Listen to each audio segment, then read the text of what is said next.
ሰላም ጤና ይስጥልን እጅጉን የተወደዳችሁና የተከበራችሁ የአዲስ ስፖርት ቤተሰቦቻችን እንደምን አላችሁልን? ከእናንተው ከሆነው ከአዲስ ስፖርት የዩቲዩብ ቻናላችን አዳዲስ ስፖርታዊ ጉዳዮችን ልናካፍላችሁ እነሆ ዛሬም በዕለተ ማክሰኞ የማልዳ ስፖርት የመረጃ ሰዓታችን በድጋሚ ተገናኘን። ስለምታደምጡን፣ ስለምትከታተሉን፣ ቆይታችሁን ከኛ ጋርም ስለምታደርጉ እጅጉን ከልብ አድርገን ነው የምናመሰግነው። በዛሬ ፕሮግራማችን የተለያዩ ስፖርታዊ ጉዳዮችን ወደ እናንተ እያደረስን ቆይታን የምናደርግ ይሆናል። ከነዚህ መካከል ትልልቆቹን የአውሮፓ ክለቦች የተመለከቱ እጅግ በርከት ያሉ የዝውውር ጉዳዮችን ወደ እናንተ እናደርሳለን። ዩናይትድ፣ አርሰናል፣ ቼልሲ፣ ሊቨርፑል፣ ማንቸስተር ሲቲ እንዲሁ ሌሎችንም እና ሪያል ማድሪድ፣ ባርሴሎናን ጨምሮ ትልልቆቹን የአውሮፓ ክለቦች ከዝውውር ጉዳዮቻቸው ጋር አያይዘን በርከት ያሉ ጉዳዮችን ወደ እናንተ እናደርሳለን። ከዛ ውጪም አንዳንድ የዓለም ዋንጫ መረጃዎችንም እንመለከታለን። ያው ውድድሩ ከተጠናቀቀ 24 ሰዓታት አልፎታል። ነገር ግን አሁንም አንዳንድ የሚወጡ የዓለም ዋንጫ አዳዲስ ጉዳዮች አሉ። ከእነሱ ጋር ማያይዘን አንዳንድ ጉዳዮችን ወደ እናንተ እናደርሳለን። እስከ ፕሮግራማችን ፍጻሜ ድረስ አብራችሁን እንድትቆዩ በአክብሮት ጋብዛለሁ። ቪዲዮአችንን ላይክ፣ ቻናላችንን ሰብስክራይብ እያደረጋችሁ ቆይታችሁን ከኛ ጋር እንድታደርጉ የአክብሮት ግብዣን አቀርባለሁ። ፉአድ ባህሩ የዛሬውን ፕሮግራም እየመራው ከእናንተ ጋር ቆይታን የማደርግ ይሆናል። አብራችሁን እንድትቆዩ በአክብሮት ጋበዝኳችሁ።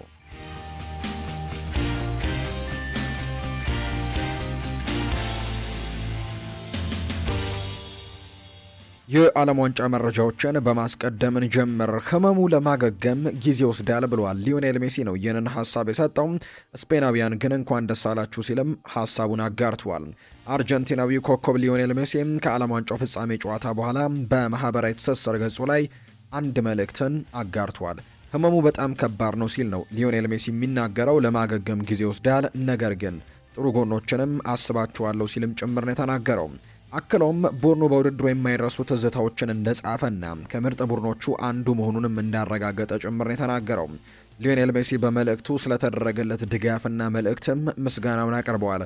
እንዲሁም ስፔን ዓለም ዋንጫውን በማሸነፋቸው እንኳን ደስ አላችሁ ሲልም ጭምር ነው ሀሳቡን ያጋራው። ሊዮኔል አንድሬስ ሜሲ ነው ይህንን ሀሳብ የሰጠው። ከዚሁ ጋር በተያያዘ የብሔራዊ ቡድን አሰልጣኝ ነው ወይም ሊዮኔል ስካሎኒ ደግሞ የአርጀንቲና ብሔራዊ ቡድን አሰልጣኝ በጣም ስሜታዊ ሆኖ አንድ ጋዜጣዊ መግለጫ ላይ ተመልክተነዋል። በተለይ ከዓለም ዋንጫው ፍጻሜ ጨዋታ በኋላ አርጀንቲና በስፔን ከተሸነፈች በኋላ ማለት ነው። የአርጀንቲና ብሔራዊ ቡድን አሰልጣኝ ሊዮኔል ስካሎኒ ስለ ወደፊት ቆይታቸው በሰጡት ጋዜጣዊ መግለጫ ላይ ስሜታቸውን መቆጣጠር አቅቷቸው በእንባ መድረኩንም ለቀውት ሲወጡ ጭምር ተመልክተናቸዋል። የ48 ዓመቱ አሰልጣኝ ሊዮኔል ስካሎኒ በ2022 ካታር ያስመዘገቡት ታላቅ ድልን በመድገም የዓለም ዋንጫን በተከታታይ በማንሳት በታሪክ ሁለተኛው አሰልጣኝ ለመሆን ትልቅ ህልም ነበራቸው። የስካሎኒ ኮንትራት በታህሳስ ወር የሚጠናቀቅ ሲሆን ስለ ወደፊት ቆይታቸው በተጠየቁበት ጊዜም ነው ከፍተኛ ስሜት ውስጥ ገብተው ትላንትና ምላሽ ሲሰጡ የተመለከትናቸው። አሰልጣኙ ከፕሬዝደንቱ ጋር እነጋገራለሁ፣ ማድረግ ስለምፈልገው ነገር የራሴ ሀሳብ አለኝ፣ ውሌን አጠናቅቃለሁ ብሏል። ነገር ግን እነዚህ ያለ ትልቅ ስኬትን በድጋሚ ሊደገም የሚችል ስለመሆኑ እርግጠኛ አይደለውም። ስለዚህ ጉዳይ በጥልቀት መነጋገር አለብን ሲልም ነው የተናገረው። አክሎም በዚህ ታላቅ ቦታ ላይ እንዲገኙ እድል ለሰጧቸው ለፌዴሬሽኑ ፕሬዝዳንት ምስጋናቸውን ያቀረቡ ሲሆን ቦታው ለማንኛውም ሰው የህልም ስፍራ መሆኑን እርሳቸውም ሆኑ ረዳቶቻቸው እስከ መጨረሻው ደቂቃ ድረስም ሙሉ አቅማቸውን ለመስጠትም መሞከራቸው ጭምር ነው የተናገሩት። ስካሎኒ በእንባ ታጅበው በሰጡት አስተያየትም ታገሱኝ፣ መቀጠል እንደምንችል አላውቅም ሲሉ ጭምር ተናግረዋል። ይሄ የኃላፊነት ቦታ አስደናቂና የህልም ስፍራ መሆኑን በመጥቀስም እኔ መሆንኩኝ የአሰልጣኝ ቡድኔ በዚህ ቦታ ላይ እንገኛለን ብለን መቼም ማስበነው አናውቅም ነበር። ሆኖም ግን እዚህ ለመቀጠል በርካታ ነገሮችን ማስተካከል ያስፈልጋል። በተለይም አእምሮን ማደስ፣ ራስን መልሶ ማደራጀትና እንደገና ይህንን መሰል ጠንካራ ስብስብ መገንባት ይገባል።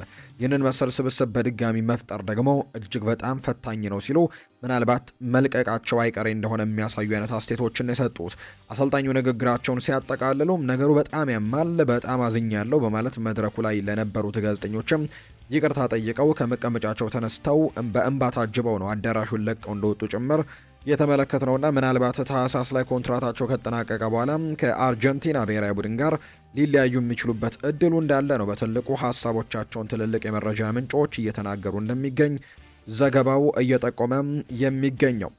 ሌላኛው በስፔን የደጋፊዎች ደስታን እንመልከት። ፌራን ቶሬስ ወሳኛዋን የዓለም ዋንጫ ጎል ሲያስቆጠር በስፔን መጠነኛ የመሬት መንቀጥቀጥ መመዝገቡ ተነግሯል። በደስታው ምክንያት ማለት ነው። ግብ ሲቆጠር በሀገሪቱ ያለው ከፍተኛ የህዝብ ደስታ ለመሬት መንቀጥቀጡ ትልቅ ምክንያት እንደሆነ ጭምር የሚያሳዩ መረጃዎች ይፋ ተደርገዋል። በዕለቱ ትልቁ ንዝረት የተሰማው ዳኛው የጨዋታውን ማጠናቀቂያ ፊሽካ ካሰሙ በኋላ መሆኑን ነው አጃንስ ፍራንስ ፕረስ የተባለ የመረጃ ምንጭ ይፋ ያደረገውና የስፔን ብሔራዊ ቡድን ዋንጫውን ይዘው በትላንትናው ዕለት ስፔን ደርሰው ከደጋፊዎች ጋርም ዋንጫውን ድል አክብረውታል። ከዛ በፊት ግን በፍጻሜው ጨዋታ ላይ ግን የዳኛው ፊሽካ በተሰማ ጊዜ ግን በስፔን የመሬት መንቀጥቀጥ ያስከሰተም ደስታ እንደነበር ጭምር ነው የተናገረው። የስፔን የግራ መስመር ተሰላፊ የሆነው ማርኮ ኮሬያ ከፍጻሜው ጨዋታ በፊት የሜዳው ሳር ስር አንድ ነገር ሲቀብር ታይቶ ነበር። በትልልቅ ሚዲያዎች ነው ይሄኛው መረጃ የወጣው። ማርኮ ኮሬያ በሰዓቱ ሳሩ ስር የቀበረው መልካም እድል እንደሚያመጣ 1 ሳንቲም እንደነበር ጭምር ነው የተነገረው። የዓለም ዋንጫን 2010 ላይ ከስፔን ጋር ማሳካት የቻለው ዮሃን ካፕ ዳቪያ እንግዲህ ኩኮሬያ ያን ነገር እንዲያደርግ መጠየቁን የተነገረው። የቀድሞ የግራ መስመር ተሰላፊ የሆነው ዮሃን ካፕ ዳቪያ እንግዲህ 2010 ዋንጫውን ስናሸንፍ ሳንቲም ቀብሬ ነበር ሲል ይናገራል። በዚህ ዓለም ዋንጫም በሱ ቦታ የሚጫወተው ኩኮሬያ ይህን እንዲያደርግም ጠይቄው ነበር ሲልም የተናገረው። ኩኮሬያን በጣም ወዷለው፣ አሁንም የዓለም ሻምፒዮን ሲል ነው ይኸው ሰው ሀሳቡን የተናገረው። በአውሮፓ እግር ኳስ ማህበር ፕሬዚደንት የሆኑት አሌክዛንደር ሴፌሪን በዓለም ዋንጫው ፍጻሜ ላይ እንዳልተገኙ ይታወቃልና ለምንድን ነው በፍጻሜው ጨዋታ ላይ የአውሮፓ እግር ኳስ ማህበር ፕሬዚደንት የሆኑት አሌክዛንደር ሴፌሪን ያልተገኙት የሚሉ ጥያቄዎች በትልቁ ይነሳሉ። አሌክዛንደር ሴፌሪን በፍጻሜው ያልተገኙት ፊፋን በመቃወም አድማ አድርገው መሆኑን የተነገረው። በዓለም ዋንጫ ውድድሩ ፖለቲካዊ ጣልቃ ገብነት አለ በሚል ዩኤፋ ፊፋን መቃወም ይታወሳል። ዩኤፋን ካስቆጡ ክስተቶች መካከል አንደኛው ዶናልድ ትራምፕ የፍሎሬን ባሎገንን ቀይ ካርድ ማሰረዛቸው አንደኛው ነውና ዩኤፋም ፊፋ ላይ የፖለቲካ ጣልቃ ገብነቶች በመኖራቸው ያንን ጨዋታ ለመታደም እንዳልመረጡ ነው አሌክዛንደር ሴፌሪን እየተነገረ የሚገኘው። ትልቁ የዓለማችን የእግር ኳስ ሽልማት የሆነው ባሎን ዶር የሚያዘጋጀው አካል ፍራንስ ፉትቦል ነው መልእክት አጋርቷል። ፍራንስ ፉትቦል ሲናገር ዓለም ዋንጫን ማሸነፍ ባሎን ዶርን ለማሸነፍ ይረዳ ይሆናል እንጂ ዋስትና ግን በጭራሽ ሊሆን አይችልም ሲል ነው ፍራንስ ፉትቦል በይፋ መግለጫን ያወጣው። ይህንን መግለጫ እንዲያወጣ የተገደደበት ትልቁ ምክንያት የዓለም ዋንጫ አሸናፊው ሮድሪ የባሎን ዶር ሽልማት ይገባዋል የሚሉ አስተያየቶችን ከተመለከተ በኋላ ነው። በተለይ አሰልጣኝ ሉዊስ ዴላ ፉዌንቴ ጭምር ይህን ነገር አጋርተውታል። በተመሳሳይ ይህንን ሀሳብ ሲናገሩ ሽልማቱ ይገባዋል ብለው ነበር። ሉዊስ ዴላ ፉዌንቴና ፍራንስ ፉትቦል ይህንን ተመልክተው ነው መግለጫ ያወጣው። ባሎን ዶርን ለማሸነፍ የውድድር ዓመቱ ምርጥ ተጫዋች መሆን ይጠይቃል ያለው ፍራንስ ፉትቦል ዓለም ዋንጫውን ማሸነፍ ይረዳ ይሆናል እንጂ በቂ ግን አይደለም ሲልም ጭምር ነው ፍራንስ ፉትቦል መረጃውን ይፋ ያደረገው። ቤልጅየም ከአሰልጣኟ ጋር ተለያይታለች። የቤልጅየም ብሔራዊ ቡድን አሰልጣኝ የነበሩት ሩዲ ጋርሲያ ከብሔራዊ ቡድኑ ጋር መለየታቸው ይፋ ተደርጓል። ባለፈው 1 ዓመት ከግማሽ ቡድኑን የመሩት አሰልጣኙ ውላቸው ሳይራዘምላቸው ቀርቷል። አሰልጣኙ ባለፈው ዓመት አሰልጣኝ ዶሚኒኮ ቴዴስኮን በመተካት ነበር ወደ ኃላፊነት መምጣታቸው የሚታወሰው። አሰልጣኙ ብሔራዊ ቡድኑን እየመሩ በዚህ ዓለም ዋንጫ ላይ እስከ ሩብ ፍጻሜ ድረስ መጓዝ ችለዋል። በሻምፒዮኗ ስፔን ብሔራዊ ቡድን ብቻ ነው እንግዲህ በስፔን ብሔራዊ ቡድን ተሸንፈው ነው ከውድድሩ ውጭ የሆኑት። ከዛ ውጭ ደግሞ በዚህ ውድድር ላይ በስፔን ላይ 1 ጎል ብቻ እንደተቆጠረ እናስታውሳለን እና ያንንም ጎል ያስቆጠረው የቤልጅየም ብሔራዊ ቡድን እንደነበር የምናስታውሰው ነው።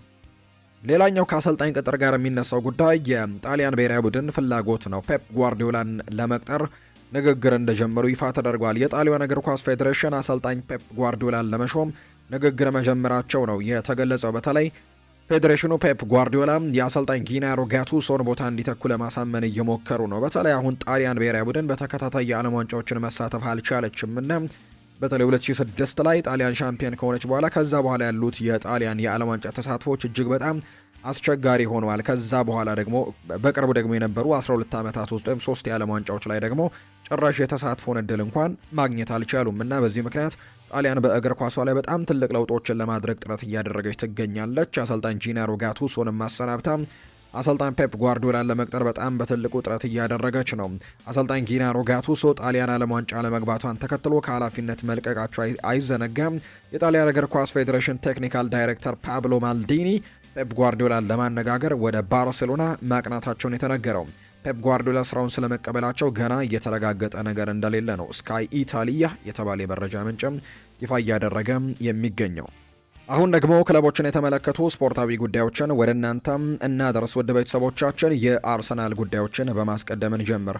የሰሜን ለንደኑ ክለብ አርሰናል አሁንም ብሩኖ ጊማሬሽን ለማስፈረም እየተከታተለ እንደሚገኝ ይፋ ተደርጓል።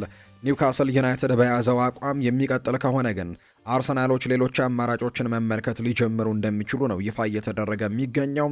አርሰናል በተመጣጣኝ ዋጋ ሊመለከታቸው የሚችሉ ተጫዋቾች የሮማው ማኑ ኮኔ አንደኛው እንደሆነ እየተነገረ ነው። እርግጥ ነው በማንቸስተር ዩናይትድም በትልቁ ተፈላጊ የሆነ ተጫዋች እንደሆነ ይታወቃል ማኑ ኮኔ። ነገር ግን ማንቸስተር ዩናይትድም እንዳለ ሆኖ አርሰናልም የዚህን ተጫዋች ፊርማ ለማግኘት ግን ትልቅ ፉክክር ሊያደርጉ እንደሚችሉ ተነግሯል። የብሩኖ ጊማሬሽ ጉዳይ የማይሳካ ከሆነ ጊማሬሽ ላይ አርሰናሎች የተወሰኑ ጥያቄዎችን ቢያቀርቡም ነገር ግን የኒውካስል ዩናይትድ የሚፈልገው የገንዘብ መጠን እጅግ በጣም ከፍ ያለ እንደሆነ የሚያሳዩ መረጃዎችን ነው በትልቁ እየተመለከተን የምንገኘው። ስለዚህም ኒውካስል በዚሁ አቋሙ የሚቀጥል ከሆነ አርሰናል ቶሎ ሊያፈገፍግ እንደሚችል ነው የተነገረው። በሌላ በኩል አርሰናል በሮጀርስ ዝውውር ምትክም ትልቅ ዝውውር ሊፈጽም እንደሚችል እየተነገረ ነው። አርሰናል ቡድኑን ወደ ትልቅ ደረጃ የሚወስድ ኮከብ ተጫዋችን እየፈለገ እንዳለ መረጃው ይፋ አድርጓል። ሁሊያን አልቫሬስ አሁንም አሰልጣኝ ሚኬል አርቴታ ለማስፈረም የሚያልሙት ተጫዋች እንደሆነ እንደቀጠለ ነው የሚገኘው። ይህንን ተጫዋች የሚያገኙበት እድሉ ካለ በትልቁ ይህንን ተጫዋች ለማስፈረም በዚህ የክረምት ተጫዋቾች የዝውውር መስኮት ጥረት የሚያደርጉበት የዝውውር መስኮት ነው። ነገር ግን የማይሳካ ከሆነ ግን ሌሎች አማራጮችንም ሊመለከቱ እንደሚችሉ ይፋ ተደርጓል። አርሰናል እድሉን የሚያገኝ ከሆነ ሁሊያን አልቫሬዝን ለማስፈረም የመጀመሪያ ኢላማው ያደርገዋል ተብሎ እንደሚታሰብ ነው ዘ አትሌቲክ የተባለው የመረጃ ምንጭ ይፋ እያደረገ የሚገኘው። ሌላኛው አርሰናል ቦታውን ያጠናክርበታል ተብሎ የሚታሰበው የተከላካይ ስፍራ እንደሆነ ይታወቃል። በተለይ ዊሊያም ሳሊባ መጠነኛ ጉዳት መቅጠምና ሌሎች ተጫዋቾችም ከጉዳት ጋር እየታገሉ ይህንን የዓለም ዋንጫ ማድረጋቸው ለምሳሌ ያክል ጋብሪኤል ማጋሌሽም እንደዚህ አይነት ነገሮች ይነሳበታል። የተወሰኑ የጉዳት ችግሮች እንዳሉት ይነሳበታል። ያው በጣም ጠንከር ያለ ጉዳይ ባይሆንም እረፍት ሲያደርግ አሁን ይመለሳል ተብሎ ይታሰባል። ነገር ግን የተከላካይ መስመራቸውን ለማደስ ግን አርሰናሎች ፍላጎት አላቸው። ለአርሰናል ቅርብ የሆነ የመረጃ ምንጭ እንደሚናገረው ከሆነ አርሰናሎች የክሪስታል ፓላሱን ተከላካይ ማክሰንስ ላክሯን ለማስፈረም ፍላጎት እንዳለው እየተነገረ ነው። ነገር ግን አሁን ላይ ተጫዋቹ ወደ ቼልሲ ለመቀላቀል በጣም ከጫፍ መድረሱ ይነገራል። ከዛ ውጭ ግን ኤዝሬል ኮንሳን በትልቁ የሚፈልጉት ኢላማቸው እንደሆነ እየተነገረ ነው። ከዛ ውጭ አርሰናል የኮሞን ጃኮብ ራሞንን ለማስፈረም ፍላጎት እንደነበራቸው ቢነገርም ነገር ግን ኮሞ የጣሊያኑ ክለብ ወደ አውሮፓ ቻምፒየንስ ሊግ መቀላቀሉን ማረጋገጡን ተከትሎ ተጫዋቹን የመልቀቅ ምንም አይነት ኢላማ የላቸውም። ተጫዋቹም ቢሆን ከኮሞ ጋር መቀጠልንና መቆየትን ምርጫው ያደርጋል ተብሎ ይታሰባል። ስለዚህ አርሰናል በቀጣይ በተከላካይ መስመሩ ላይ ምርጫውን የሚቀጥል ከሆነ ወይም የሚያስፈርም ከሆነ በዛ ቦታ ላይ ኤዝሬል ኮንሳ ሊሆን እንደሚችል ነው የመረጃ ምንጮቹም ይፋ ያደረጉት። አርሰናል በአንድሪያ ቤርታ በኩል ሞርጋን ሮጀርስን ከ80 እስከ 100 ሚሊዮን ፓውንድ ማስፈረም እንደሚችሉ ተነግሯቸው የነበረበት ጊዜ እንደነበር ይፋ ተደርጓል። ቢሆንም ግን የቶናሊና የኤሊዮት አንደርሰን ዝውውር ግን መፈጸማቸው አስተን ቪላም ዋጋውን ወደ ላይ እንዲሰቅለው እንዳደረገ እየተነገረ ነው። አንድሪያ ቤርታ ይህንን ተጫዋች እንዲያስፈርም ከ80 እስከ 100 ሚሊዮን ፓውንድ ድረስ ማስፈረም እንደሚችሉ ከአስተን ቪላ በአንድ ወቅት ተነግሯቸው ነበር። ነገር ግን ኤሊዮት አንደርሰን በ116 ሚሊዮን ፓውንድ ወደ ማንቸስተር ሲቲ፣ ቶናሊ ደግሞ በ100 ሚሊዮን ፓውንድ ወደ ቶትናም የተቀላቀሉበት ዋጋ ግን አስተን ቪላ ለሞርጋን ሮጀርስ ከነሱ የተሻለ ገንዘብ ይገባዋል ብለው እንዲያስቡ እንዳደረጋቸውና ዋጋውንም በትልቁ የሰቀሉበት ምክንያት እንደሆነ ይፋ እየተደረገ ይገኛልና በዛ ምክንያትም ነው ዝውውሩ እንዳይሳካ የተደረገው ተብሎ እንደሚታሰብ ነው የመረጃ ምንጩ ይፋ ያደረገው። የአርሰናል ተጫዋቾች ከጉዳት ጋር እየተሰቃዩ ነው የተጫወቱት ዓለም ዋንጫውን የሚል መረጃን ይፋ አድርገዋል አንዳንድ የመረጃ ምንጮች። ለምሳሌ ያክል ዴክላን ራይስ አንደኛው ነው። ዊሊያም ሳሊባ፣ ዩሪየን ቲምበር እንኳን በውድድሩ ሊጀመር ሲል ብሔራዊ ቡድኑ ስብስብ መቀነሱ ይታወሳል በጉዳት ምክንያት። ቡካዮ ሳካ በተጨማሪ ጋብሪኤል ማጋሌሽም የጉልበቱ ጉዳይ በዘላቂነቱ አልታወቀም። ካይ ሃቨርትስም በተመሳሳይ እንደዚህ አይነት ጉዳዮች ላይ ነበሩ። አሁን ላይ ተጫዋቾቹ እንዲያገግሙ የተሻለ እረፍት ይሰጣቸዋል ተብሎ እንደሚታሰብ ነው የመረጃ ምንጮም ይፋ ያደረገው። በአርሰናል በኩል ብራድሌይ ባርኮላን ለማስፈረም ስለሚደረግ እንቅስቃሴ ምንም አይነት መረጃዎች የሉም ብሏል ዳቪድ ኦርነስቲን ሲናገር። ተጫዋቹን ለመሸጥ ከወሰኑም ክለቡ እንግዲህ ዋጋው ከኤሊዮት አንደርሰን ዝውውር የላቀ እንደሚሆን ተነግሯል የሚል መረጃን ነው ይፋ ያደረገው። ፓሪስ ሰን ዠርሜኖች ይህንን ተጫዋች የሚለቁት ከሆነ ዋጋው ከ116 ሚሊዮን ፓውንድ በላይ ከፍ ይላል ተብሎ ይታሰባል። ምክንያቱም ኤሊዮት አንደርሰን የተሸጠው በዛ ዋጋ ነውና ፓሪስ ሰን ዠርሜን ለብራድሌይ ባርኮላ ያን ያክል ገንዘቦችን ይፈልጋል ተብሏል። ክለቡ አሁን ባላቸው አቋም ለመሸጥ ፈቃደኛ አይደሉም። ሁሉንም ለማራዘም ነው ፍላጎታቸው። ዝውውር የሚፈለገው ራሱ ባርኮላ ብቻ ነው። ከክለቡ መልቀቅ እንደሚፈልግ ምልክቶችን ያሳየው ባርኮላ ነው እንጂ በጭራሽ ክለቡ ግን ፓሪስ ሰን ዠርሜን ይህን ተጫዋች የመልቀቅ ፍላጎትም የለውም። በክለቡ ደግሞ ማቆየትም ነው ምርጫቸው እንደሆነ እየተነገረ የሚገኘው። ሌላኛው አርሰናል የግራ መስመር አጥቂ ቦታውን ለማጠናከር በርካታ አማራጮችን ማየቱን እንደቀጠለ ነው እየተነገረ የሚገኘው። እንደ ብራድሌይ ባርኮላ፣ ያን ዲዮማንድ፣ ሚካ ጎድስ እና ካሪም የተባሉ ተጫዋቾችን በእይታቸው ላይ እንዳሉ እየተነገረ ነው። ባርኮላ እና ዲዮማንድ ግን የበለጠ ቅድሚያ የሚሰጣቸው አማራጭ ተደርገው ነው የሚታሰቡት። ጎድስና ካሪም ደግሞ ወጣትና አነስተኛ ወጪ ያላቸው አማራጮች እንደሆኑ ይታሰባል። ነገር ግን ለአርሰናል በሚቀጥለው የውድድር ዓመት የእንግሊዝ ፕሪምየር ሊግን በድጋሚ ለማሸነፍ ባላቸው ውጥን ምክንያት ከዛ ውጭ ደግሞ ሌላኛው የአውሮፓ ቻምፒየንስ ሊግ የፍጻሜ ተፋላሚ ነበሩ ዘንድሮና በሚቀጥለው የውድድር ዓመት ደግሞ ዋንጫውን ለማሳካት ለሚያደርጉት ጥረት በቂ ነው ተብለው አይታመኑም እነዚህ ሁለት ዝውውሮች። ስለዚህም ብራድሊ ባርኮላና ያን ዲዮማንድ ላይ በጣም ጠንከር ብለው ዝውውሩን ለማድረግ እንቅስቃሴዎችን ያደርጋሉ ተብሎ ነው የሚጠበቀው። ቡካዮ ሳካና ዴክላን ራይስ ሞርጋን ሮጀርስ ወደ አርሰናል እንዲመጣ ለማሳመን ብዙ ነገሮችን አድርገው ነበር። ማርቲን ኦዴጋርድም ከተጫዋቹ ጋር ተነጋግሯል። ለሮጀርስ ቅርብ የሆኑ የመረጃ ምንጮች እንደሚሉት ከሆነ አርቴታም ጭምር ከሞርጋን ሮጀርስ ጋር በቀጥታ በስልክ አውርቶ እንደነበር ነው የተነገረው። አርሰናል የሮጀርስ ተመራጭ ምርጫ እንደሆነም ተሰምቶታል። በእነዚያ ውይይቶች ወቅትም ሮጀርስ በዋነኝነት እንደ 10 ቁጥር ሳይሆን እንደ ግራ ክንፍ ተጫዋች እንደሚጫወት ተነጋግረዋል። የስምምነት የሚያፈርስ አልነበረም። ገንዘብ ሁኔታዎችም ቀይሯቸዋል። አርሰናል ለተጫዋቹ መክፈል አልቻለም። ዝውውሩ ላይ በጣም ዘግይቷል። በዚህ ምክንያት ነው ወደ ቼልሲ ዝውውር የተደረገው እንጂ ተጫዋቹን ለማሳመን በጣም ትልቅ ጥረቶች ተደርገዋል። ሳካና ዴክላን ራይስ በብሔራዊ ቡድን ያንን ነገር ሲያደርጉ ነበር። ማርቲን ኦዴጋርድም ይህንን ተጫዋች እንዳነጋገረው ይፋ ተደርጓል። አሰልጣኝ ሚኬል አርቴታ ጭምር በስልክ ደውለው እንዳወሩት የሚያሳዩ መረጃዎች ናቸው ይፋ የተደረጉት። እንደ ዳቪድ ኦርነስቲን መረጃ ከሆነ አርቴታ ሁሊያን አልቫሬዝ ትልቁ የዝውውር እቅድ ወይም ድሪም ታርጌት የምንለው አይነት ዝውውሩ ለማድረግ እቅድ እንደያዘን የተነገረው አርቴታ ሁሊያን አልቫሬዝን እጅጉን በጣም ነው የሚወደው። አሁን ላይ ከማድሪድ የሚወጡ ዘገባዎች አትሌቲኮ ማድሪድ ተጫዋቹን መሸጥ እንደማይፈልግ በተደጋጋሚ ያሳያሉ።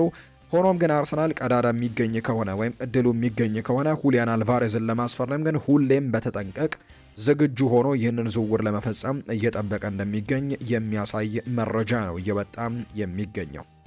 ማንቸስተር ዩናይትድን የተመለከቱ መረጃዎችን እናንሳ። የሊሳንድሮ ማርቲኔዝን ጉዳይ አንዳንድ መረጃዎች እየወጡ ይገኛሉ። ለምሳሌ ያክል አንዲ ሚተን ስለ ሊሳንድሮ ማርቲኔዝና ስለ ማንቸስተር ዩናይትድ አንዳንድ ጉዳዮችን በዝርዝር አብራርቷል። በሊሳንድሮ ማርቲኔዝ ዙሪያ ትንሽ ጥርጣሬዎች ያሉ ብዬ አስባለሁ ይላል አንዲ ሚተን ሲናገር። ማንቸስተር ዩናይትድ ለሱ ትልቅ የዝውውር ጥያቄ ቢቀርብለት ጉዳዩን በቁም ነገር እንደሚያስብበት በእርግጠኝነት እነግራችኋለሁ ሲል ነው አንዲ ሚተን የሚናገረው። እሱ በክለቡ ከፍተኛ ተከላካዮች መካከል ዝርዝር ውስጥ የለበትም፣ ነገር ግን ሲጫወት ከምርጦቹ አንዱ መሆኑን ግን መመልከት ይቻላል። ችግሩ ግን ሜዳ ላይ ብዙም አለመገኘቱ ነው። በጉዳት ምክንያት ተደጋጋሚ ጊዜም ይሄ ተጫዋች ማንቸስተር ዩናይትድን እያገለገለ አለመገኘቱ በጣም ትልቁ ችግር ነው ሲል ይናገራል። ዩናይትድ የሚያወጣው ገንዘብ ሜዳ ላይ ውጤት እንዲያመጣ ነው የሚፈልገው። እሱ ግን በተደጋጋሚ በጉዳት ምክንያት ሜዳ ላይ የለም። ይሄ የቅርብ ጊዜ ጉዳቱ ለብዙ ጊዜም ከሜዳ ቢያርቀውስ የሚል ጥያቄን አንስቷል። ምክንያቱም ከአርጀንቲና ብሔራዊ ቡድን ከስፔን ጋር በነበራት የፍጻሜ ጨዋታ ላይ ሌላ ጉዳት እንደገጠመው ይታወሳልና ምናልባት ይሄ ጉዳት ለረጅም ጊዜያቶች ከሜዳ የሚያረቀው ቢሆንስ የሚል ጥያቄን እንዲሁ አንስተዋል። ከጉዳት ሲያገግም ጥራቱን ማንም አይጠራጠርም። ችሎታው ግልጽ ነው። የመጀመሪያው ውድድር ዘመኑ የደጋፊው ተወዳጅ ተጫዋች መሆን ችሎ እንደነበር እናስታውሳለን። ነገር ግን አሁን ላይ ደሞዙ እንዲጨመር እንደሚጠይቅ መገመቱ ቀላል ነው። ጥያቄው ደግሞ ይሄኛው ነው። በጣም ትልቅ ጥያቄ የሚሆነው ይሄ ነው። ያን ያክል ደሞዞች ይከፈለዋል ወይ? በረጅም ጊዜ ውስጥ ምን እንደሚሰጥ በእርግጠኝነት ለማታውቀው ተጫዋች እሱ ሲጫወት ደግሞ እንዲሁ ሜዳ ላይ የሚገኝባቸው ጊዜያቶች በጣም ጥቂት ለሆኑ ተጫዋቾች ከፍተኛ ገንዘቦችን የደሞዝ ጥያቄዎችን ለመቀበል ዝግጁ ይሆናል ወይ ማንቸስተር ዩናይትድ? ይህ በጣም ትልቁ ጥያቄ ነው ሲልም ጭምር ነው አንዲ ሚተን እየተናገረ የሚገኘው። ሌላኛው የተከላካይ ስፍራ ተጫዋች የሆነው ማታያስ ደሊትንም በተመለከተ ሀሳቡን አጋርቷል። ማገገሙን ቀጥሏል ብሏል። ለውድድር ዘመኑ መጀመሪያ ዝግጁ ግን ላይሆን ይችላል ተብሏል። ነገር ግን ከዚያ ብዙም ሳይቆይ ግን ቶሎ በማገገም ወደ ዋናው ቡድን ተቀላቅለው እንመለከተዋለን ተብሎ ነው የሚታሰበው። በተለይ የተጫዋች አምና በነበረው የውድድር ዓመት በጣም ጥሩ ጊዜያቶችን እያሳለፈ በነበረበት ሰዓት ላይ ነው ያልታሰበ ጉዳት ገጥሞት እንደነበር የምናስታውሰው። ያልታሰበ ጉዳት ገጥሞት ከዛም ይመለሳል እየተባለ ለረጅም ጊዜያቶች በጉዳት ምክንያት መቀጠሉ ይታወሳል። ከሆላንድ ብሔራዊ ቡድን የዓለም ዋንጫ ስብስብ ውጭ መሆኑን እናስታውሳለን። ለማንቸስተር ዩናይትድም ከዛ በኋላ አገልግሎቶችን መስጠት አልቻለም። ነገር ግን አሁን ወደ ቡድኑ የሚመለስበት እድል በጣም ሰፊ እንደሆነና በመጀመሪያዎቹ ሳምንት ጨዋታዎች ላይ ላይኖር ይችላል። ነገር ግን ከዛ በኋላ በሚደረጉ መርሃ ግብሮች ላይ ግን ቡድኑን ይቀላቀላል ተብሎ እንደሚጠበቅ ነው የመረጃ ምንጩ ይፋ እያደረገ የሚገኘው። ማንቸስተር ዩናይትዶች የእስማኤል አሳር ሁኔታን ጠይቀዋል ተብሏል። ማንቸስተር ዩናይትዶች በዝውውር ገበያው ላይ ተጨማሪ ተጫዋቾችን ለማስፈረም እንቅስቃሴያቸውን ቀጥለዋል። አሁን ላይ ከሀገረ ሴኔጋል የወጡ አንዳንድ ዘገባዎች እንደሚያሳዩት ከሆነ የመስመር አጥቂው ኢስማኤል አሳርን ለማስፈረም ከክሪስታል ፓላስ ጋር የመጀመሪያ ዙር ውይይቶች ማድረጉን ይፋ አድርጓል። ምንም እንኳን ዝውውሩ እስካሁን ድረስ ወደ ጠንካራ ደረጃዎች መሸጋገሩን የሚጠቁሙ መረጃዎች ባይገኙም በጉዳዩ ዙሪያ ግን በቀጣይ ቀናት ተጨማሪ ሁኔታዎች ይጠበቃሉ ተብሎ ነው የሚታሰበው። ሴኔጋላዊው ኢንተርናሽናል ከዚህ ቀደም በሰጠው አስተያየት ከልጅነት ጀምሮ የማንቸስተር ዩናይትድ ደጋፊ ሆኖ ማደጉንና ማንቸስተር ዩናይትድን መቀላቀል ህልሙ መሆኑን ገልጾ ነበር። ዩናይትዶች ይህንን ተጫዋች ኢስማኤል አሳርን ሊመለከቱ የሚችሉበት እድሉ እንዳለ መረጃው ይፋ አድርጓል። ማንቸስተር ዩናይትዶች ፈረንሳዊውን አማካይ ማኑ ኮኔንም በእጃቸው ለማስገባት ጥረታቸውን ቀጥለዋል። የማንቸስተር ዩናይትድ ባለስልጣናት በዝውውሩ ዙሪያ ከተጫዋቹ ባለቤት ክለብ ሮማ ጋር ይፋዊ ንግግሮች መጀመራቸው ነው የተሰማው። የጣሊያኑ ክለብ ከአማካዩ ዝውውር እስከ 51 ሚሊዮን ፓውንድ ድረስ እንደሚፈልግ ነው በተደጋጋሚ እየተነገረ የሚገኘው። ተጫዋቹ በሌላኛው የእንግሊዝ ክለብ አርሰናል ተፈላጊ እንደሆነ ቢታወቅም ይበልጥ ግን ወደ ማንቸስተር ዩናይትድ የማምራት ፍላጎቶች እንዳሉት ነው የፈረንሳይ የመረጃ ምንጭ የሆነው ለኪፕ በተለይ ለፈረንሳዊያን ተጫዋቾች በጣም ቅርብ የመረጃ ምንጭ እንደሆነ ይነገራል እና ለኪፕ ያንን መረጃ ነው እያጋራ የሚገኘው። ተጫዋቹ በአብዛኛው ወደ ማንቸስተር ዩናይትድ የማምራት ፍላጎቶች እንዳሉት የሚጠቁሙ መረጃዎችን ነው ለኪፕ ይፋ እያደረገ የሚገኘው። ማይክል ካሪክ በማንቸስተር ዩናይትድ የራሽፈርድ የእግር ኳስ ሕይወትን የማነቃቃት ከፍተኛ ፍላጎት አለው ተብሏል። ጉዳዩ እልባት እስኪያገኝ ድረስም ማንቸስተር ዩናይትድ በዚህ ዘርፍ አንዳች እንቅስቃሴ እያደረገ እንዳልሆነ ይፋ ተደርጓል። የሴሜርቪል ጉዳይም ተቀዛቅዟል ተብሏል። ማንቸስተር ዩናይትድ ምናልባት የራሽፈርድ ሕይወትን በተለይ ካሪክ ማለት ነው ይህንን ነገር ለማነቃቃት ዝግጁ እንደሆነና በማንቸስተር ዩናይትድ እንዲቆይ ለማድረግም ፍላጎት እያሳየ እንደሚገኝ የሚጠቁም መረጃ ነው ይፋ የተደረገው። ማንቸስተር ዩናይትዶች ሶስተኛ አማካይ በ100 ሚሊዮን ፓውንድ አካባቢ ይገዛል ተብሎ አይጠበቅም። ማን እንደሚሆን እስካሁን ድረስ አልተረጋገጠም፣ ውሳኔውም አልተላለፈም። አሁን ላይ ወደ ዩናይትድ መቀላቀል የሚፈልጉ ተጫዋቾች ቢኖሩም በሌሎች ክለቦች ግን የበለጠ ክፍያ የማግኘት እድል ሊኖራቸው ይችላል ተብሎ ይታሰባል። ስለዚህ በዚህ ምክንያት ላይ ይቀላቀሉ የሚችሉበት እድሉ አለ ተብሏል። ለምሳሌ ያክል አሌክስ ስኮት በቦርንመዝ ሊቆይ የሚችልበት እድል በጣም ሰፊ እንደሆነ እየተነገረ ነው። ምክንያቱም ክለቡ ቦርንመዝ ይህንን ተጫዋች አሁን ላይ የመልቀቅ ምንም አይነት ፍላጎቶች እያሳየ እንዳልሆነ የሚጠቁሙ መረጃዎችን በተደጋጋሚ እየተመለከትን ነውና በዚህ ምክንያት ይህንን ተጫዋች የማግኘት እድላቸው ጠባብ ይሆናል ተብሎ ይታሰባል። ዩናይትድ የትኛው ተጫዋች ላይ ትኩረት ያደርጋል? በቀጣይ የምንመለከተው ነው። የዘ አትሌቲክ ዘገባ ነው። ዩናይትድ በሉዊስ ሃል ዝውውር ላይ ፍላጎቶች ያሉት፣ ነገር ግን ኒውካስል ዩናይትድ ለዝውውሩ የጠየቀውን የገንዘብ መጠን ግን በጣም ከፍተኛ እንደሆነ እየተነገረ ነው።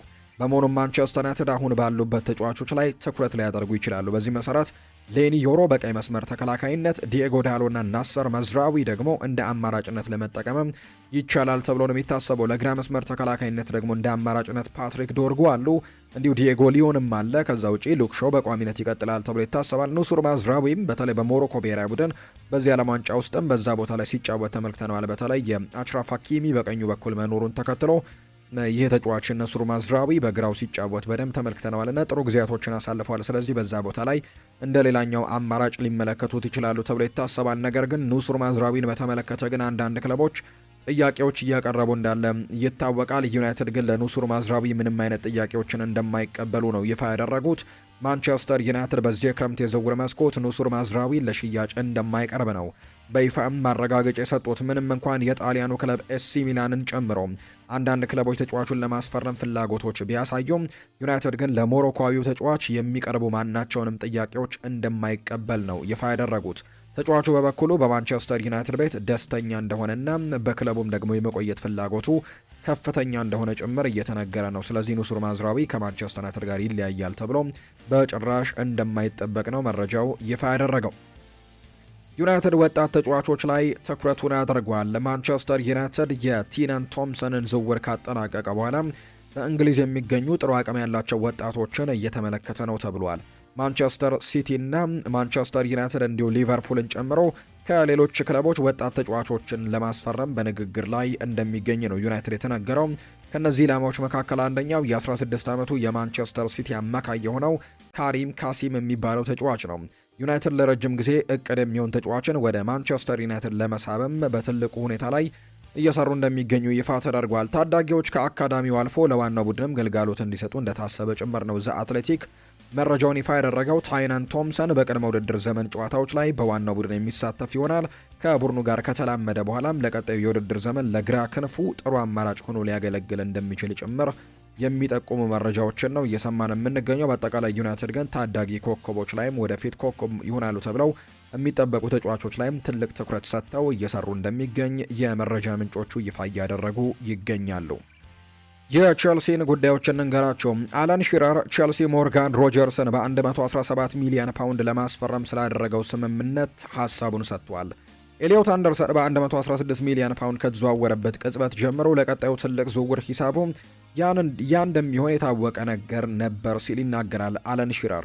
ሮጀርስ ድንቅ ክህሎት ያለው ተጫዋች እንደሆነ ምንም ጥያቄ የለውም። ነገር ግን ቼልሲ አሁንም ቢሆን የተፈጥሮ የፊት መስመር አጥቂ የግድ ያስፈልገዋል። ከነዚህ ተጫዋቾች በተጨማሪ ይሄ ተጫዋች ግን ለቼልሲ በጣም ትልቅ ጭማሪ እንደሚሆን፣ በጣም ጥሩ ዝውውር እንደሚሆን በእርግጠኝነት እናገራለሁ። ነገር ግን እንዳልኳችሁ ግን ቼልሲዎች በዛ በ9 ቁጥር ቦታ ላይ ግን ሌላ ጥሩ ተጫዋች ግን ማምጣት የግድ ይጠበቅባቸዋል ሲልም ጭምር ነው አለን ሺረር የተናገረው።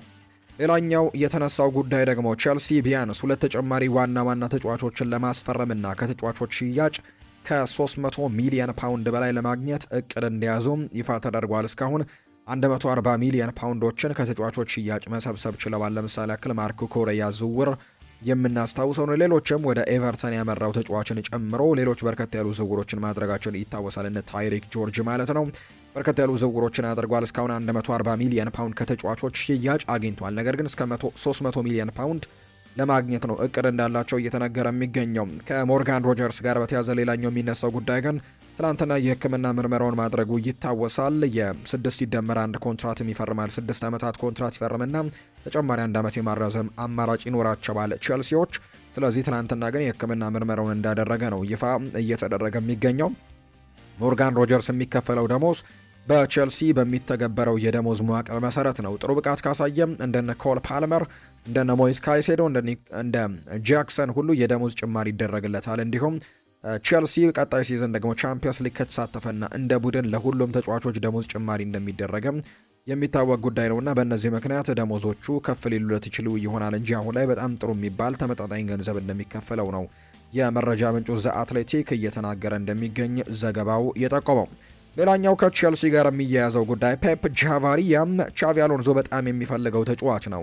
በተጨማሪም በራዮ ቫይካኖ ውስጥ ያሉ ሰዎች እንደሚሉት እሱ እጅግ በጣም ድንቅ ተጫዋች እንደሆነ የቢቢሲ ስፖርቱ ዘጋቢ የሆነው ኒዘር ኪንሴላ እየተናገረ ይገኛል። ፔፕ ጃቫሪያ አሁንም በአሰልጣኝ ቻቪ አሎንዞ በጣም ከሚወደዱ ተጫዋቾች መካከል አንደኛው ነውና ቻቪ አሎንዞ ይሄ ዝውውር እንዲፈጸምለት በጣም ትልቅ ፍላጎት እንዳለው የሚጠቁሙ መረጃዎችን ነው እየሰማን የምንገኘው።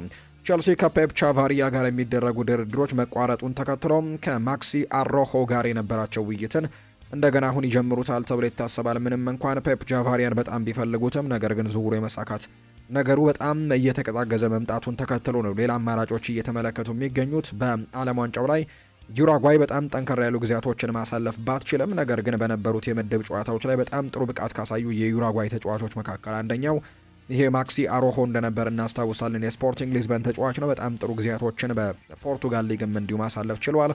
ቼልሲዎች ራዮ ቫይካኖ ለቻቫሪያ የጠየቀው የዝውውር ሂሳብ በጣም የተጋነነ ነው ብለው ስለሚያምኑ አሁን ላይ ትኩረታቸውን ወደ ሌላ የግራ መስመር ተከላካይ አማራጭ አድርገዋል። ማክሲ አሮሆ ሌላኛው ቼልሲ የሚመለከቱት ነው። እርግጥ ነው ማንቸስተር ዩናይትድ ማክሲ አሮሆ ላይ ፍላጎት እንዳለው የሚጠቁሙ መረጃዎችን በተደጋጋሚ እየሰማን እንገኛለን። እንደ ሳይመን ፊሊፕስ መረጃ ማክሰንስ ላክሯ ዋነኛ የዝውውር ኢላማቸው በመሆኑ ቼልሲዎች አዲስ የተከላካይ ስፍራ ተጫዋች ለማስፈረም የሚያደርጉት ንቁ ድርድር አሁንም እንደቀጠለ ይገኛል። ከሁሉም ወገኖች ከክሪስታል ፓላስ እና ከተጫዋች ወኪሎች ጋር ውይይቱ እየተካሄደ እንደሚገኝ ነው የተገለጸው። ላክሯ ወደ ቼልሲ ለመዘዋወር ፍላጎት አለው። ስምምነቱ በሂደት ላይ እንደሆነ ጭምር ነው ፋብሪሲዮ ሮማኖ እየተናገረ የሚገኘው። ዝውውሩ በክለቡ ባለቤቶች በኩል በጥሩ ደረጃ ላይ የሚገኝ ሲሆን የመጨረሻ ድርድራቸው በጥሩ ሁኔታ ላይ እንዳለ እየተነገረ ነው። ዝውውሩ በ60 ሚሊዮን ፓውንድ አካባቢ ሊደረግ እንደሚችል የሚጠቁሙ መረጃዎች ናቸው ይፋ የተደረጉት። ናፖሊ ቤንዌይ ባዲያሽልን በውሰት ለማስፈረም ቼልሲን ጠይቀዋል። ነገር ግን ቼልሲ የውሰት ጥያቄውን ውድቅ አድርገውታል። ምክንያቱም ሰማያዎቹ ቼልሲዎች ተከላካዩን በቋሚነት ለመሸጥ ብቻ ነው ፍላጎታቸው ብለዋል ጋዜታ ዴሎ ስፖርት እንደሚናገረው ከሆነ። ነገር ግን ናፖሊ የውሰት ጥያቄዎችን ነው ለቼልሲ ጥያቄ ያቀረበው ቤንዌይ ባዲያሽልን ለማስፈረምና በዚህ ምክንያት ተቀባይነት እንዳላገኘ ነው ይፋ የተደረገው። ፖል ሜርሰን ይናገራል። ኤዝሬል ኮንሳም ቢሆን ሊለቅ የሚችል ይመስለኛል ብሏል ፖል ሜርሰን ሲናገር። አርሰናል ሊፈልገው ይችላል፣ እንዲሁም ቼልሲ ሚንን ተጫዋች ቢገዛው የተሻለ አማራጭ ይሰጠዋል ብዬ ገምታለሁ። ስለዚህ እነዚህ ሁለት ክለቦች ኤዝሬል ኮንሳ ላይ እንቅስቃሴዎችን ቢያደርጉ መርጣለሁ ሲልም ነው ፖል ሜርሰን ሀሳቡን እየተናገረ የሚገኘው። የባርሴሎናን ጉዳዮችን እንገራቸው። ባርሴሎና በሚቀጥለው ሳምንት ከፌራን ቶሬስ ጋር ንግግር ለማድረግ እቅድ እንደያዘ እየተገለጸ ይገኛል። ኮንትራቱን ለማራዘም ፍላጎቶች እንዳላቸው ነው እየተገለጸ የሚገኘው።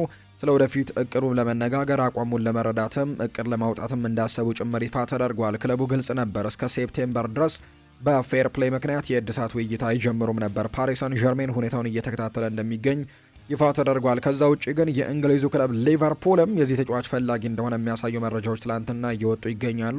በዓለም ዋንጫው ላይ ወሳኙን የፍጻሜ ማሸነፊያ ጎል ማስቆጠር የቻለው ፌራን ቶሬስ አሁን ላይ በሊቨርፑል በትልቁ የሚፈለግ ተጫዋች እየሆነ እንደመጣ ይፋ ተደርጓል። የዓለም ዋንጫ አሸናፊና ግብ አስቆጣሪው ፌራን ቶሬስ ላይ ሊቨርፑል ፈላጊ ሆኖ ብቅ እንዳለ ነው ታማኝ የሚባሉ የመረጃ ምንጮች እየተናገሩ የሚገኙት። ከባርሴሎና ጋር ግን ሰሞኑን ትልቅ ውይይቶች ያደርጋል ተብሎ እንደሚጠበቅ ነው የመረጃ ምንጩ ይፋ እያደረገ የሚገኘው ከፌራን ቶሬስ ጋር በተያያዘ።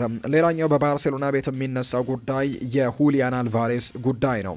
ባርሴሎናዎች አሁንም ከዓለም ዋንጫው መጠናቀቅ በኋላ በሁሊያን አልቫሬስ ዝውውር ጉዳይ ላይ በጣም ትልቅ ትኩረቶችን ያደርጋሉ ተብሎ ይጠበቃል። ተጫዋቹ እነሱን እንደሚመርጥ ያውቃሉ፣ ወይም ደግሞ የመጀመሪያ ምርጫው ባርሴሎናን መቀላቀል እንደሆነ ጠንቅቀው ያውቃሉ። ነገር ግን ክለቡ አትሌቲኮ ማድሪድ ግን አንደኛ የመሸጥ ፍላጎት የለውም። ቢሸጠው እንኳን ለሀገር ውስጥ ተቀናቃኝ ክለቦች አሳልፎ የመስጠት ምንም አይነት እቅድ እንደሌለው የሚያሳዩ መረጃዎችን ነው በተደጋጋሚ እየተመለከተ የምንገኘውና በዚህ ምክንያት ለሁሊያን አልቫሬዝ ወደ ባርሴሎና የሚያደርገው ዝውውርን ለማሳካት በጣም ከባድ ሊሆን እንደሚችል የሚጠቁሙ መረጃዎችን እየተመለከትን እንገኛለን። ከዛ ይልቅ ግን ወደ ሌሎች ክለቦች ሊያመራ የሚችልበት እድሉ እንዳለ ጭምር እየተነገረ ነው። አሁን ግን ዓለም ዋንጫው መጠናቀቁን ተከትሎም የባርሴሎና ሰዎች የሁሊያን አልቫሬዝን ዝውውር ለማጠናቀቅ በትልቁ እንቅስቃሴዎችን ያደርጋሉ። ስፖርቲንግ ዳይሬክተሩ ዴኮን ጨምሮ ፕሬዚደንቱ ጭምር ዮሃን ላፖርት ጭምር በዚህ ተጫዋች ዝውውር ጉዳይ ላይ ጣልቃ ሊገቡ እንደሚችሉና ትልልቅ እንቅስቃሴዎችን ሊያደርጉ እንደሚችሉ ተናግረዋል። በቅርቡ ግን የአትሌቲኮ ማድሪድ ፕሬዚደንት በሚዲያዎች ላይ ወጥተው ግን ለዚህ ተጫዋች 100 ቢቀርብልን 150 200 ቢቀርብልን የመልቀቅ ምንም አይነት ፍላጎት የለንም የሚል ሀሳቦችን መስጠታቸው የሚታወስ ጉዳይ ነው። በቀጣይ ባርሴሎና ከሁሊያን አልቫሬዝ ጋር የሚያደርገው ድርድርን በተመለከተም ትልቅ መረጃዎች ይወጣሉ ተብሎ ነው የሚጠበቀው። በዚሁ የሪያል ማድሪድ ጉዳዮችንም እንንገራቸው። የቪኒሲዮስ ጁኒየር የቅርብ ሰዎች ወይም ወኪሎቹ ውሉን ማደሱን የሚገልጹ ወሬዎች በመሰራጨታቸው ምክንያት በከፍተኛ ውጥረት ውስጥ ይገኛሉ። ምንም እንኳን እስካሁን ምንም አይነት ወይም ምንም የተደረሰ ይፋዊ መቀራረብም ሆነ እውነተኛ ድርድር ባይኖርም የብራዚላዊው ተጫዋች ወኪሎች አሁን የቀረበውና በአመት የተጣራ 20 ሚሊዮን ዩሮ ገደማ የሚጠጋው የፋይናንስ አቅርቦት ካልተጨመረ በስተቀር ከሪያል ማድሪድ አስተዳደር ጋር ምንም አይነት ስብሰባዎችን ለማድረግ ፍቃደኛ እንዳልሆኑ ነው ራሞን አልቫሬስ እየተናገረ የሚገኘው። የቪኒሲዮስ ጁኒየር ውል አለመታደስ ትልቅ ውድቀት ወይም ጥፋት ላይሆን ይችላል። ይልቁንም ለሪያል ማድሪድ የማጥቃት መስመሩ መልሶ ለመቃኘትና ኬሊያን ምባፔ ወደሚመርጠው የጨዋታ ቦታ ለመዘዋወር ታክቲካዊ እድል አድርገው ሊመለከቱት እንደሚችሉ ጭምር እየተነገረ ነው። ምክንያቱም ይሄ ተጫዋች በተለይ ኬሊያን ምባፔ በጣም ውጤታማ የሚሆነው በክንፍ መስመር ላይ ሲጫወት ነው ተብሎ ይታመናል። አሁን ግን ቪኒሲዮስ ጁኒየር በዛ ቦታ ላይ መኖሩን ተከትሎ ኬሊያን ምባፔ በ9 ቁጥር ቦታ ላይ ሲጫወት እየተመለከት ነው በስፔኑ ክለብ ሪያል ማድሪድ ቤት ውስጥና በዚህ ምክንያት የቪኒሲዮስ ጁኒየር ውል የማይታደስ ከሆነ ሪያል ማድሪድ ይህንን ተጫዋች ስለመልቀቅ ማሰቡ አይቀሬ ነው። ያ ነገር ደግሞ በአጥቂ መስመሩ ላይ ያለውን መሸጋሸግም በጣም በጥሩ ሁኔታ ይቀይርላቸዋል ተብሎ ይታመናል። እንደ መልካም እድልም ሊጠቀሙበት እንደሚችሉ ጭምር ነው ራሞን አልቫሬዝ እየተናገረ የሚገኘው። ሪያል ማድሪድ ቪኒሲዮስ ጁኒየር ለቆ ከወጣ ወዲያውኑ ሃላንድን ለማስፈረም የሚያስችል በጣም ግልጽ የሆነ እቅድ እንዳላቸው ነው የተነገረው። ይህም ደግሞ ቡድኑ በብራዚላዊው አለመኖር ሳይጎዳ ዋንጫዎችን ለመሰብሰብ ዋነኛ ተፎካካሪ ሆኖ እንዲቀጥልም ሊያረጋግጥለት ይችላል ተብሎ ይታሰባል። ስለዚህም የሪያል ማድሪድ እና የቪኒሲዮስ ጁኒየር ጉዳይ በቀጣይ ሳምንታት በትልቁ ውይይቶች ይደረግበታል ተብሎ ይታሰባል። የማይሳካ ከሆነ ግን ያው የመጨረሻ ዓመት ኮንትራቱ ላይ እየገባ ከመሆኑ ጋር በተያዘ ይሸጣል ተብሎ ይታሰባል። ሪያል ማድሪድ እሱን የሚሸጡት ከሆነ ደግሞ ወዲያው የማንቸስተር ሲቲውን ኤርሊንግ ሃላንድ የማስፈረም ትልቅ እቅድ እንደያዙ የሚያሳዩ መረጃዎችን ነው ራሞን አልቫሬዝ ይፋ ያደረገው። ሪያል ማድሪድ ከቪኒሲዮስ ጁኒየር ጋር ባደረጋቸው አንዳንድ ውይይቶች ላይ ውል ለማደስ ስምምነት ላይ መድረስ ካልቻለ ክለቡ መልቀቂያውንና ዝውውሩን እንዲያመቻችለትም ማሳወቁን የሚጠቁሙ መረጃዎች ይፋ ተደርገዋል። ይህም ደግሞ በሌላ ክለብ ትልቅ የፊርማ ቦነስ የማግኘት እድልም እንዲኖረው ለማድረግ የተደረገ ዓላማ ጭምር እንደሆነ ነው ራሞን አልቫሬስ ሀሳቡን እየሰጠ የሚገኘው። ሶስቱ የፊት መስመር ተጫዋቾች ጁድ ቤሊንጋም፣ ቪኒሲዮስ ጁኒየር እና ኬሊያን ምባፔ ከዚህ ቀደም ያስመዘገቡትም ከፍተኛ የጎል ብቃት ቢኖራቸውም ወይም ደግሞ እያንዳንዳቸው በጣም ምርጥ የነበሩባቸው ጊዜያቶች ቢኖሩም ወይም ደግሞ ሶስቱም በጣም ምርጥ ተጫዋቾች እንደሆኑ የተረጋገጠ ቢሆንም ነገር ግን ለመጪዎቹ ዓመታት በአንድ ላይ የማጥቃት መስመሩ ላይ በአንድ ላይ የመጣጣማቸው ነገርና የመስማማታቸው ነገር ላይ ግን በጣም ትልቅ ጥርጣሬዎች ያሉ ይባላል በሪያል ማድሪድ ቤት።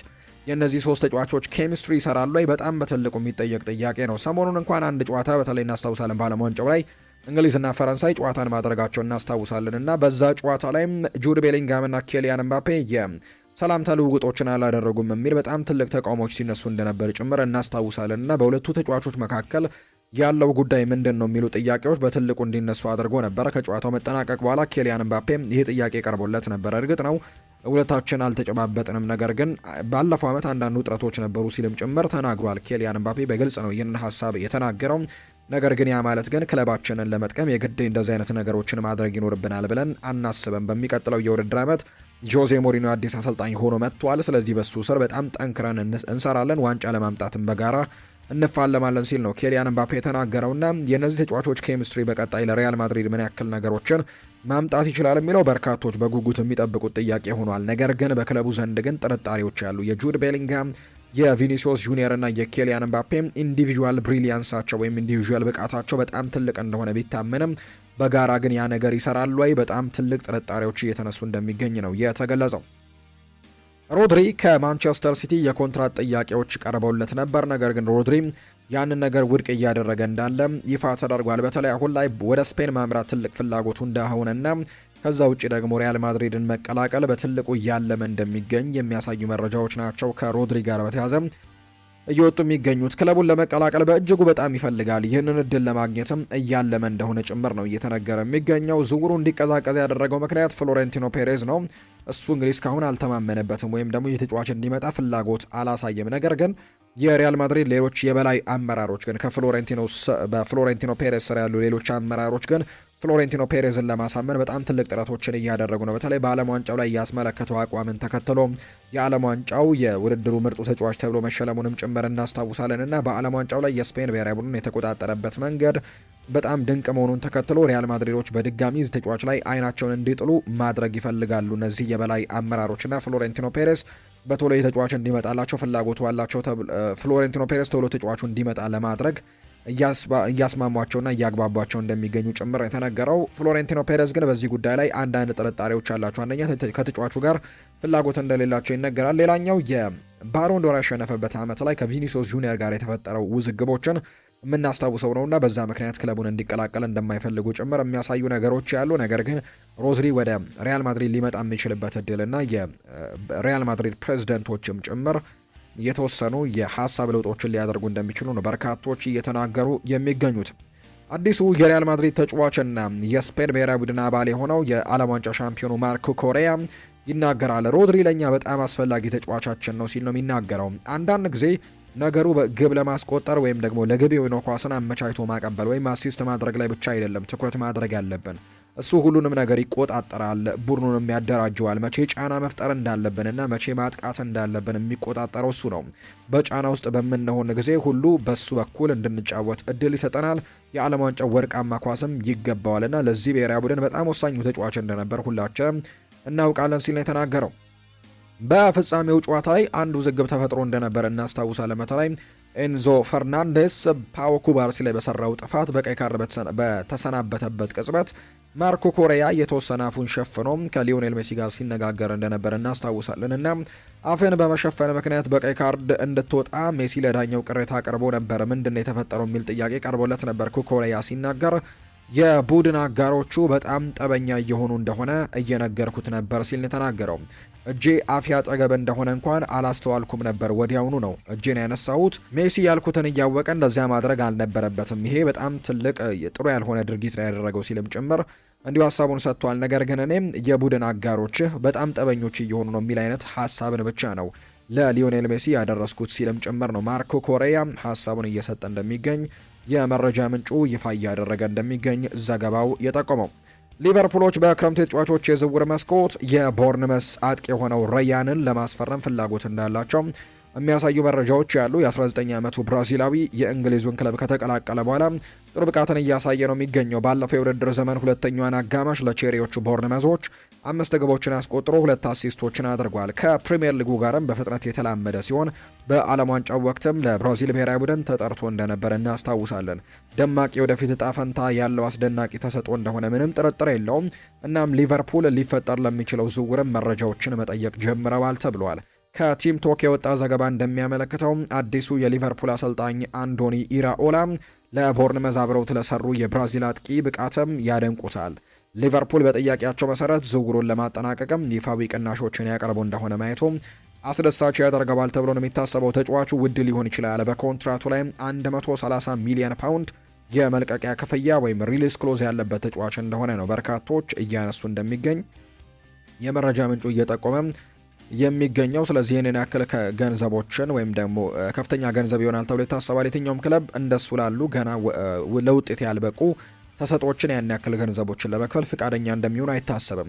ትልቅ አቅም እንዳለው ምንም ጥርጥር የለውም። ነገር ግን ያንን ዋጋ ግን የሚያጽድቅ ነገር እስካሁን ድረስ አልተመለከትንም። ሊቨርፑል በተመጣጣኝ ዋጋ ለማስፈረም ተስፋ ያደርጋሉ። የሙሐመድ ሰላ መልቀቅን ተከትሎ ጥራት ያለው የቀኝ ክንፍ አጥቂ ያስፈልጋቸዋል። ግብፃዊው ክለቡን ለቋል። እሱም ደግሞ ለአመታት ለክለቡ በጣም ድንቅ ነበር።